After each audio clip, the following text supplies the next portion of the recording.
Cordial saludo. A nuestro grupo le correspondió el tema control de un radiotelescopio y nuestro grupo está conformado por Jaime Daniel Becerra Quintanilla, código 2191466 y quien habla Juan Diego Sierra Villegas, código 2190382. El contenido de la presentación es el siguiente. El primer punto sería la introducción, porque no solo es importante conocer el tema, sino también saber de dónde viene.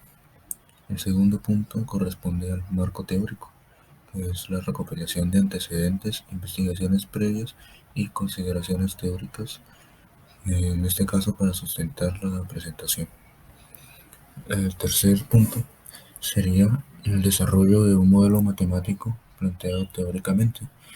Corresponde al modelo matemático del radiotelescopio, en el cual se va a diseñar un controlador. El cuarto punto es el diseño el proceso del diseño del controlador, el procedimiento y los métodos vistos en clase. El quinto punto es una comparación, en este caso comparar el controlador del documento del caso de estudio y el controlador desarrollado para esta presentación por nuestro grupo. Y el último punto sería análisis y conclusiones según los resultados obtenidos con nuestro desarrollo de la presentación.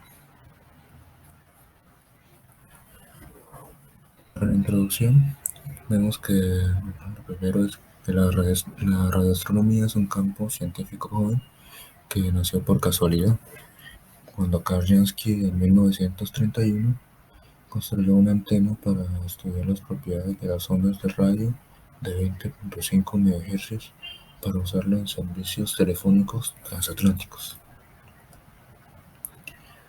Mientras trataba de registrar señales de todas las direcciones, Jansky encontró una radiación única que se repetía cada 23 horas y 56 minutos, que corresponden al día sideral o el periodo de rotación de la Tierra en relación a las estrellas, en lugar de 24 horas, que sería el día solar. Y según esta observación, concluyó que las señales de radio procedían de la Vía Láctea. En las siguientes secciones se tratará un modelado y análisis del sistema de control de un radiotelescopio, proponiendo conjunto de especificaciones de estabilidad y rendimiento, basándonos en las estrategias de control vistas en clase.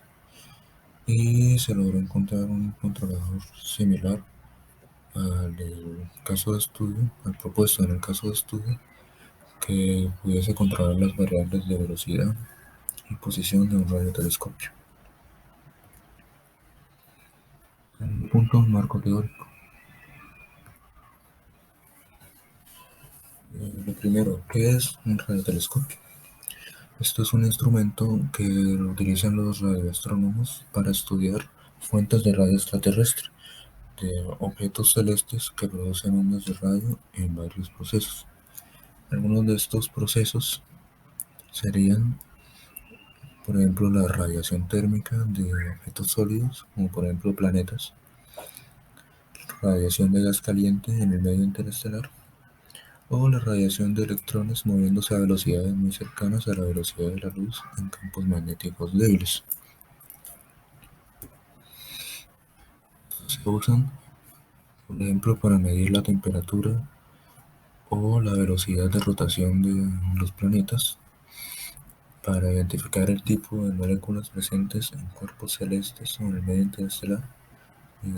Con esto puede referirse a polvos, polvos estelares o a estrellas, asteroides, todo tipo de elementos que puedan generar una radiación. Y también han sido utilizados para ver objetos, para percibir objetos muy lejanos, gracias a que las ondas de radio se ven poco frenadas por la atmósfera terrestre. Estas señales de radio se presentan como una distribución de brillo en el cielo y el radioastrónomo se encarga de deducir de este brillo la radiación electromagnética, de reducir también cuáles son las fuentes que la están causando y cuál es el proceso físico que estaría actuando. Los radiotelescopios realizan las mediciones en el momento, lo que se llama detección, en el momento donde perciben la onda y lo que hacen es amplificar esta onda sin alterar, solo amplificarla para que sea más fácil su estudio. Como antecedentes tenemos el software de control diseñado en la Pontificia Universidad Católica del Perú, que se llevó a cabo para un radiotelescopio de 20 metros de diámetro, diseñado para operar en frecuencias de 327 MHz a 15 GHz. Este se diseñó en 2018 y se, se llevó a cabo un software para control de movimiento y monitoreo de las condiciones de operación de este, concluyendo en que se recomienda un sistema de control PIC.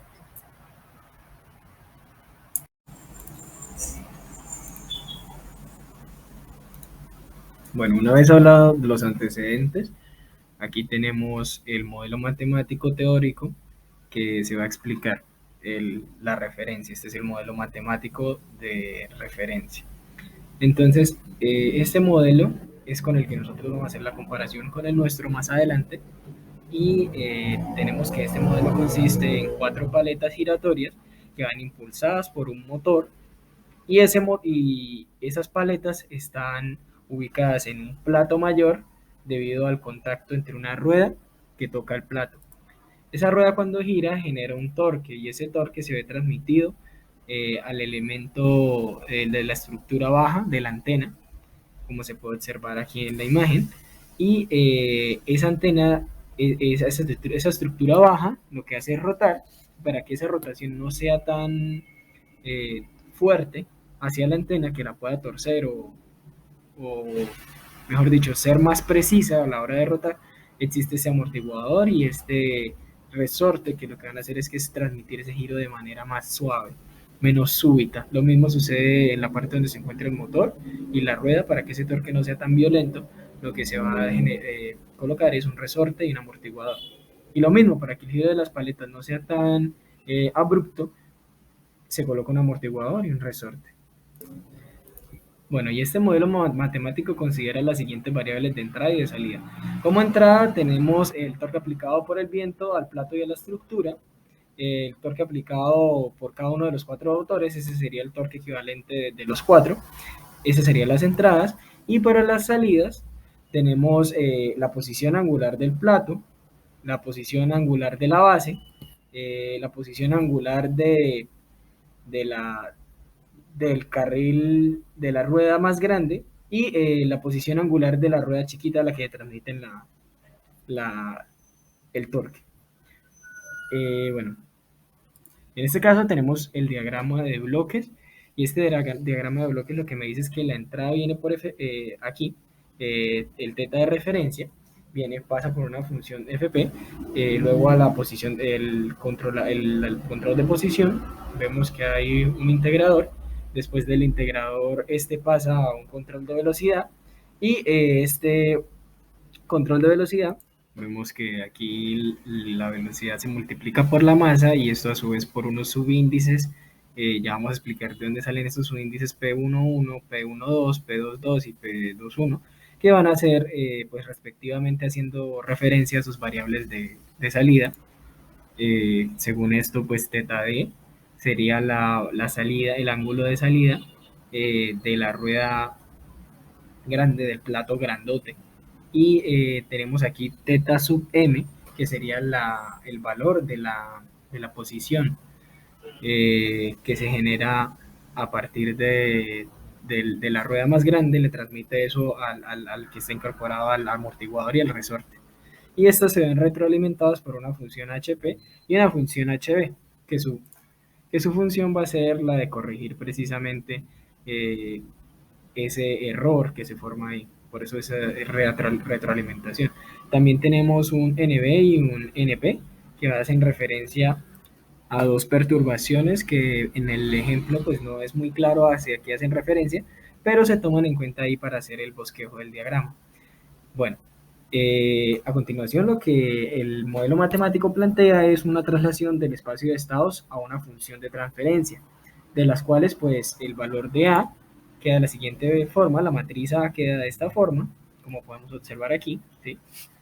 Eh, el valor de B queda de esta forma, C nos da este valor, X nos da esta forma, U que son las salidas, el U que son las entradas nos dan de esta forma, y Y que son las salidas nos dan de esta otra forma, como podemos observar. Todos esos son datos en los que no voy a hacer hincapié debido a que ya es parte de la resolución del modelo matemático, pero sí es importante mencionarlos y tenerlos aquí en cuenta. El modelo matemático, pues entonces llega aquí al controlador debido a las variables de entrada que son TW y TM. Las variables de salida, pues en relación a cómo varíen las entradas, pues tendrán estas dos formas. Podemos ver que una es la aceleración, la velocidad de, de las ruedas más grandes, y la otra es la velocidad de las ruedas más pequeñas que van alimentadas pues directamente ya a la estructura base del, de la antena. Entonces, habíamos dicho que debemos explicar estos valores de P11, P12, P21 y P22.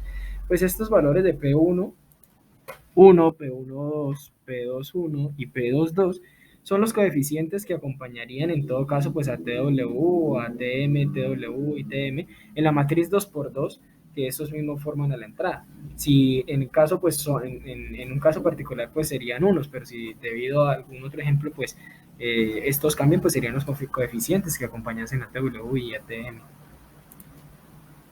A continuación tenemos nuestro modelo planteado.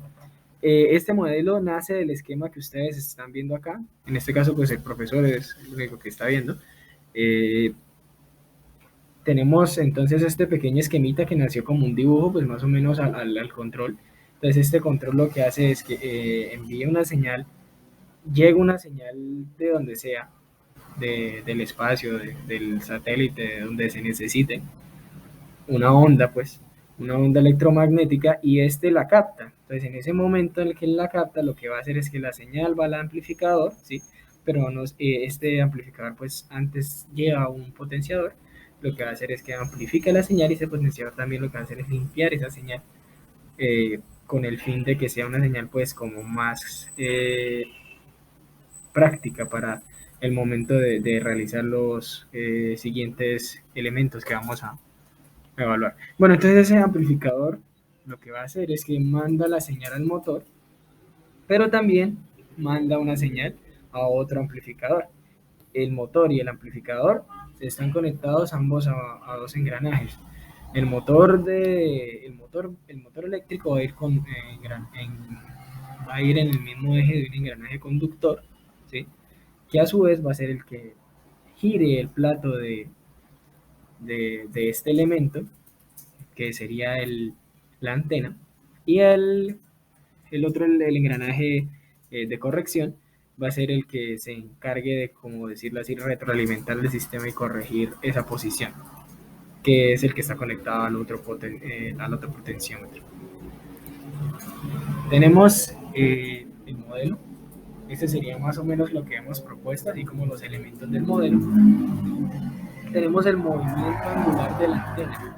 O sea, la antena necesita moverse eh, para alcanzar esa señal. Tenemos los engranajes. Los engranajes va a ser el sistema por el cual vamos a transmitir la potencia. Tenemos los dos amplificadores que habíamos visto anteriormente. Bueno, en realidad uno es... En realidad no es un potenciómetro, pero se entiende. Tenemos ese amplificador de señal, que sería pues su función como amplificador es amplificar esa señal y enviarla a un sistema para que sea más fácil captarla, por decirlo así.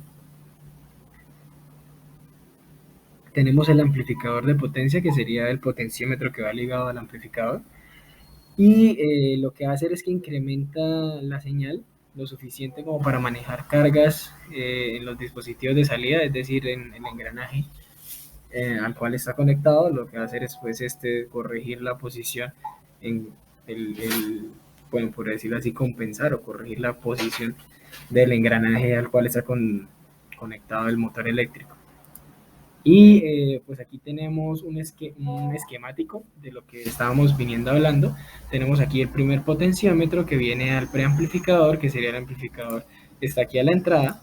Después tenemos el amplificador de potencia, que sería el amplificador de acá. Tenemos nuevamente bueno, esta parte es la parte del motor. Tenemos este motor que se encuentra aquí subrayado con líneas verdes, no sé si se alcanza a ver, pero estas líneas punteadas hacen referencia a lo que es el motor. Este motor va a ir va a ir colineal a un eje que tiene un engranaje, y ese engranaje lo que va a hacer es repartir la potencia a, a este elemento que tiene pues una inercia, y lo que va a hacer es generar un ángulo teta de salida. Cuando esto sucede, pues también se ve retroalimentado o pues conectado a otro engranaje, que sería el engranaje del potenciómetro, y ese es el que actuaría en el caso de que necesite alguna corrección, que es lo más probable debido pues a la inercia que genera el motor al momento de rotar y frenarse en seco. Entonces este potenciómetro lo que va a hacer es corregir esa señal del motor. Bueno, continuando nuevamente, tenemos el diagrama, el esquemático, el diagrama de bloques propuesto por nosotros. Tenemos aquí la señal de entrada, en este caso pues lo hicimos con una constante. Tenemos cada potenciador, vemos pues cada uno de los elementos. Aquí tenemos el preamplificador, tenemos el amplificador de potencia, el motor, los engranes, y de nuevo pues se retroalimenta con el potenciómetro. Bueno, estos son los valores para cada una de las constantes que se lograron ver a continuación. Esto está hecho en MATLAB. Entonces, pues si se desea replicar o se desea lograr como los resultados que hemos logrado nosotros, aquí están esos valores. Tenemos también pues que este sería el modelo, la función que arroja el controlador, de modo que pues aquí tenemos los datos del mismo. Vemos que tenemos un sobrepico del 34%, pues ya es bastante realmente, y un establecimiento a los 4.23 segundos. Tenemos otras variables de tiempo, que sería el tiempo de establecimiento mínimo, el máximo, y variables de más interés. Vemos que no hemos diseñado con un pico por debajo, por decirlo así, que es el pico de otro tipo de controlador, por eso su valor es 0. Bueno, aquí tenemos la simulación, pues teniendo en cuenta el valor de 1, aquí podemos, comparándolo con la variable de entrada, que sería 1, vemos cómo el compensador actúa en este caso. Pues habríamos considerado pues una variable constante, de modo que pues el amarillo es la variable constante y el azul es nuestro controlador. Ahora vamos a hacer la comparación de nuestro controlador versus el controlador teórico. Nuestro controlador realmente es bastante robusto, es un elemento que no considera muchas cosas de lo que consideraron ellos, pues tiene menos piezas y pues menor también es su desgaste, ¿no? También es más económico por la misma razón de tener tan poquitas piezas. No es tan preciso porque uno no toma todas las variables en cuenta que se tomó con el otro controlador, pero pues en general es un elemento que cumple bien su función. El controlador teórico, además de ser muy preciso, también es muy complicado de elaborar. De hecho, pues el sistema es bastante complicado y pues a nivel industrial eso requeriría bastante mantenimiento. Vemos también que hace un hincapié mucho más elaborado de las variables, y a su vez tiene más variables, de modo que esto se ve reflejado también pues en un costo mayor. Ahora comparemos las gráficas que arroja cada uno de los controladores. Vemos que nuestra gráfica Realmente pues el sobrepico lo que hace es peligrosísimo para los elementos mecánicos, pues en el caso de que el motor no sea capaz de, el motor no sea capaz de vencer esa inercia, pues se va a dañar o se va a estropear y de una vez deja el sistema inoperativo. Entonces, por eso el sobrepico del 34% debería tenerse en cuenta y en un futuro puede ser posible reducirlo. Pero este fue el controlador que nos dio, el mejor controlador que nos dio en este caso. Tenemos el controlador teórico y vemos que ni siquiera alcanza un sobrepico, es más, casi que se podría decir que es un undershoot que se alcanza. Entonces, pues vemos que es altamente preciso, incluso considerando toda la cantidad de variables que se pueden observar aquí. Finalmente, para no hacer más larga la exposición, tenemos las siguientes conclusiones. Vemos que el teórico, el controlador teórico, presenta una mayor precisión. Eso se evidenció realmente pues al ver las dos gráficas anteriores, y esto pues se debe a que en la industria espacial se necesita ahorrar el mayor tiempo posible, y no solo tiempo, sino evitar al máximo pequeños errores como se consideraría el caso del sobrepico. También vemos que el controlador diseñado, aunque no sea capaz de igualarse al controlador teórico, es bastante eficiente en lo que hace. Sin embargo, pues a pesar de tener ese sobrepico del 34%, vemos que cumple realmente su función, que es estabilizar en algún punto el ángulo de rotación del elemento.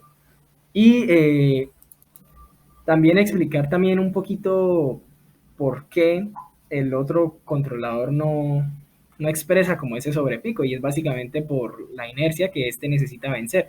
Entonces lo que él no quiere es generar ese tipo de inercia, es la hipótesis que nosotros hemos llegado, y pues en esa inercia, pues si se logra tener una mayor inercia en la que podría vencer al generar ese sobrepico, pues habría una pérdida de potencia, y eso es lo que se evitaría, lo que se quiere evitar. Muchas gracias por su atención.